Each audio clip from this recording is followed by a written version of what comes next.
What is going on, everybody? Welcome back. MTG here with another episode. If you guys are new to the channel, hi there. Before I get right into talking about the Z Fold 7, I want to share with you guys a small clip, the intro of this video from CNBC. It's called Why Samsung, Google, and possibly Apple are investing in folding smartphones. This, at the time of this recording, was uploaded 7 days ago, so on August 16th, and it's gotten almost 1 million views, 814,000. But I was genuinely surprised when I came across this video, and you're going to see exactly why. So let's go ahead, open up the volume. Its latest folding phone, the Galaxy Z Fold 7 in July, some said the era of the folding smartphone had arrived. If you are in the market for a foldable, this is a really, really good buy. That's me. That is me on TikTok. And I literally said, like, if you are out in the market looking for a foldable, then the Z Fold 7 is a really, really good buy. I think it's easier than ever to recommend this phone because it is so refined and much improved when compared to its predecessor that more people than ever before can use this phone as their main device. A lot of people had concerns of it being a foldable, it's fragile, it's this and that, but I think this year we finally get a true foldable that actually, for me too, feels like an ultra flagship. It's not quite ultra, but it's getting ever so close to being an ultra foldable flagship. So with the design of the Galaxy Z Fold 7, look, it's been refined. It's super thin and easy to carry and super light too. Like, this phone is like 8.9 millimeters when folded, and then when unfolded, it's going to be 4.2. That is crazy. And I'm just going to focus right here. 4.2. You can see the USB-C port. It barely fits. And I do have a case from Thinborn, which doesn't even add that much bulk to it. As you can see, it does come with a front piece too. But I really, whatever Galaxy Z Fold 7 case I use, I don't use the front piece at all. But I've been rocking Thinborn with all my devices. Absolutely love it. It's thin in the name, obviously. It's minimal, it's clean, it's got MagSafe support. So check it out. Links will be in the description down below. And I believe if you use the code down in the description, you get like 15% off. So that's a great plus as well. But moving on to the Z Fold 7. Again, larger 6.5 inch cover display, which is also great. It's a little bit wider too, so it's easier to type, text, all that good stuff. It feels more like a conventional smartphone, and that's what a lot of people, including myself, our comments were from last year. It still feels really, difficult to type, and a lot of people are going to end up just not using the cover display. So it really has enhanced the usability and the typing, reading, and all the great stuff of just the cover display. And the quality is great too, minimal, clean, with thin bezels all around. Now the 8-inch inner display, also much improved. The crease is even better, as in it's less noticeable. Yes, it's still there, and when you run your finger across, it's still present. But I can tell you this with complete confidence, if you put this side by side with the Z Fold 6, you're going to notice that the crease is less noticeable, and it will not bug you at all. Again, when you see it on camera, like at an angle like this, yes, you see it, but I'm being completely honest with you. When I'm using this device, the crease doesn't get in the way. It does not bug me. I don't even think about it. I'm only talking about it because I see comments and people talking about it, so I end up talking about it too in my videos. But on a normal day-to-day, like when I'm outside or out on the go, driving or at home, watching YouTube videos on this, using it for social media, whatever the case may be, playing Clash of Clans, I don't even notice the crease. I don't know why that's too much of an issue, but it's not. I don't think it is. So wanted to put that out there, and I hope you guys, at least some of you, at least understand. But if you don't, that's completely okay as well. Now, there are some things it doesn't have S Pen support, and there's been quite a few people I've seen, in videos as well as comments that are not happy with it, and I completely understand.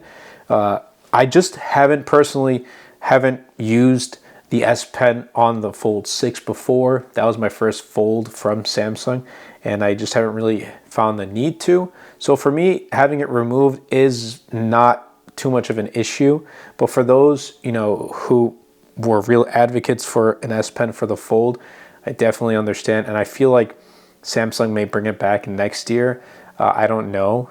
You know, if they can keep this thinness with adding a digitizer, that'd be great, because I feel like S Pen would be another step forward to being an Ultra.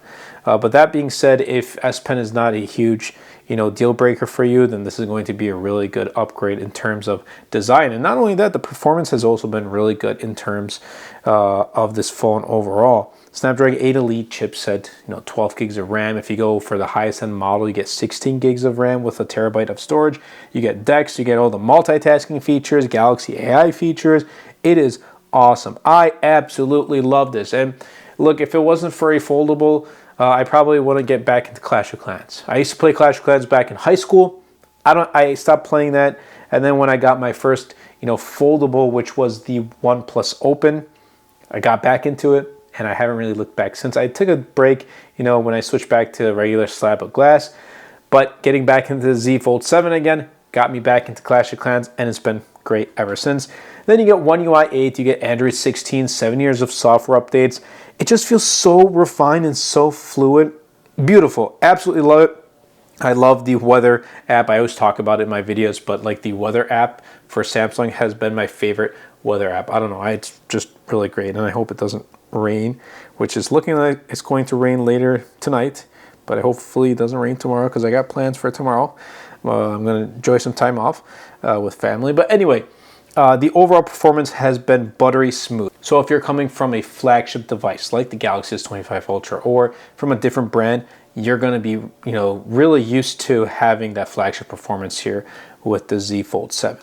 Now the cameras are also actually really good because of that main 200 megapixel camera. It could have been even better if Samsung just took the S25 Ultra, the entire camera system, and just threw it on here, but they didn't. Maybe next year they will. However, the main 200 megapixel camera, you want to make sure first it's in the 200 megapixel mode to get those really good results. Otherwise, it's default at 12 megapixels. So kind of go right here to 200 megapixels. And yeah, it's going to take up some more storage, but you're going to get some more crispier shots. And the detail, dynamic range, it's a noticeable step up from previous folds. In fact, I feel like between the 3 folds that I have, I don't have the 10 Pro Fold. I believe the release date for that is October. But with the OnePlus Open, the 9 Pro Fold from Google, and then the Z Fold 7, I really appreciate the results from the Z Fold 7. Zoom and versatility, they're a step up from its predecessor in terms of like the results, but they're still behind the Ultra. So while we did get an improvement in the camera department, Samsung didn't go all in and make it truly an Ultra camera performer. So it's still a good step up. It's still a great improvement, just not what I personally would have liked to have seen. But for those who aren't really focused, if camera's not your priority, you're going to get really good results both in photos and videos for this. The battery life has also seen a performance or a boost in terms of its life, despite having the same capacity, the 4,400 milliamp hour battery. And it's been surprisingly really good because of the improved efficiency with the Snapdragon 8 Elite chipset, with Android 16 and One UI 8, and then Samsung's battery algorithm stuff that's going on behind the scenes. I am literally, this phone is lasting me all day with easily 5.5 hours to 6 hours of screen on time, ending the day with about 20 to 25%, which for me is fine because at the end of the day, I'm gonna put this on charge, or when I wake up in the morning, just throw it on for an hour and I'm all set to go. And then when I go out to work, I just charge it in my car again. So I don't need to worry about the battery life because I'm always around chargers, MagSafe chargers at home, USB-C fast chargers in the car and things like that. So I'm pretty much all set to go. However, that being said, I'm still not happy with the charging speed. 25 watts, and I know there's a whole different argument of, well, the faster charging you have in a phone, the worse it is for the actual long-term longevity of the battery life. It's going to affect the degradation, it's going to degrade much faster and all that stuff. But I feel like 45 watts would have been, again, S25 Ultra speeds, bringing it to the Fold 7 would have been the sweet spot. And S26 Ultra is rumored to get like 60 watts of, or 65, somewhere around there, of fast charging, which is a thumbs up. So I guess Samsung is listening, which is great. Hopefully they listen with the Z Fold 8 and bring just an ultra flagship overall in every single department. But you're getting improvements in the battery department too, which is a great plus. And overall, like when you think about it in these categories, Samsung has made an improvement specifically with this design that is just better in usability and overall look and feel. And I've given this to, friends and family. They've held it, they've opened it, they've watched YouTube videos on it, they played around with it, and they were genuinely surprised and they were genuinely happy with their limited use of this phone. The main thing is obviously the price. It's $2,000. It's expensive. But if you can get past that, and especially here in the US, a lot of people are just, paying monthly for their phones, and then every 2 years they end up, getting a new phone, or because of their plan, they end up getting a new phone, or they trade in their phones, things like that. So it's not like, at least for me, I pay, whatever the price is up front because I'm reviewing phones often and I use it for the business purposes and things like that.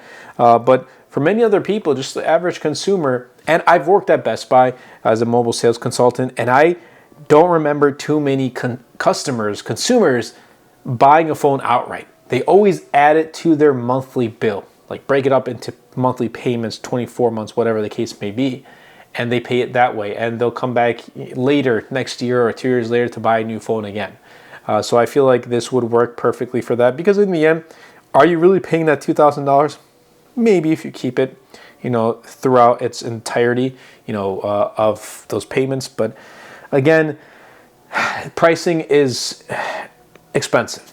It truly is. $2,000 is expensive. Phones nowadays are expensive in general, but it's still easier to recommend this phone because of all the other improvements that it has gotten. And I'm glad Samsung has made these improvements. I feel like Samsung is really listening. This phone has improved in nearly every meaningful way over its predecessor. From the display to the battery, the hinge, which is so much better and much improved, to the AI features, One UI 8 in general with Android 16, 7 years of software updates. Everything feels refined. It feels more faster. It feels more polished. And this, for the first time, I don't think it feels like a foldable just for tech enthusiasts. It feels like a device that everyone can use. And again, that I can recommend to pretty much anyone if you can get past the whole, well, I'm in the Apple ecosystem, or I'm in this ecosystem and that ecosystem. You can break out if you really want to. It's a matter of if you want to.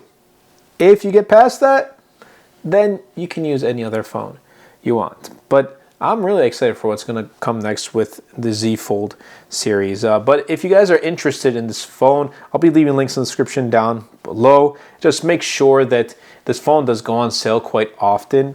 And when it does, I'll periodically share these deals on my community tab. So definitely be sure to subscribe to the channel if you haven't already, and turn on the bell notifications so you can be notified when a new video goes up, or when a new community post goes up and things like that. And definitely be sure to superman the like button, comment down below, and best of all, share this video because it really does help out the channel out a lot and will help push my content out to more people. And also definitely be sure to check out my latest wallpaper pack. It is called Vintage Flourish. Links will be in the description down below. This is actually one of my favorite wallpaper packs that I have kind of put out. So I really appreciate if you all take a look at it, and you guys will enjoy 30 different wallpapers, colors, and mixes and matches. So definitely be sure to check it out. And yeah, Z Fold 7. It's a great phone. I've had it for more than a month and it's been awesome. So I'll see you all in the next video. Take care.